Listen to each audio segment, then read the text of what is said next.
देशर शासन पई संविधान गुरुत्वपूर्ण भूमिका तुलाई थाए। नागरिकों अधिकार और आवश्यकता को निश्चित करी थाए। विविधता मध्यरे एकता रखी थाए संविधान। भारत एक विविधतार देश। काश्मीर ठारू कन्याकुमारी, कच्छ ठारू कोहिमा जाए विशाल भारत वर्षरे रहिछि बहु भाषा, कला, संस्कृति, परंपरा, खाद्य, पानीय।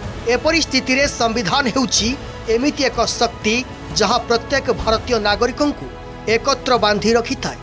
संविधान देशर प्रत्येक नागरिकों को समान अधिकार प्रदान करे, सेमानंकु समान नियम रे बांधि रखि थाए। आमर 1949 मसीहा नवेम्बर 26 तारीख में संविधान कार्यकारी होता प्रणयन होता एवं कार्यकारी करा जायतिला। तापरे संविधान सेमती रहितला किंतु संविधान गोटे दिवस हिसाब से पालन करा जाय नथिला।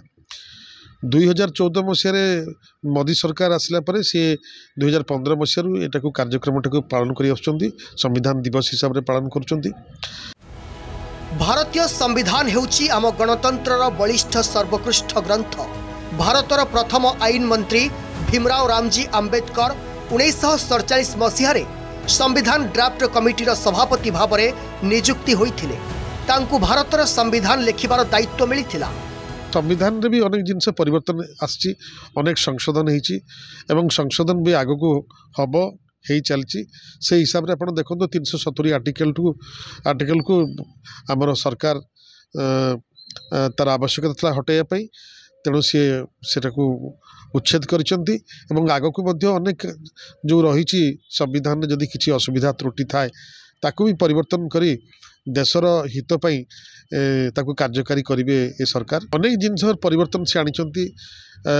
नागरिक सुरक्षा पाई जो सब आईन प्रणयन करा जाउची सेतिरे केमिति भारतीय माने भलरे रहिबे ता पाई भी से व्यवस्था करुचंती।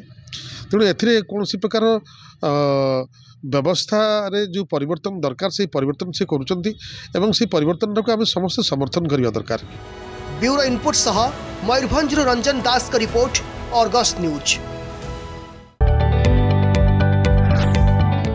जदि आपंक आम भिडी भल लगा तेब आम चैनल को लाइक, शेयर और सब्सक्राइब करने को जमा भी भूलु नहीं।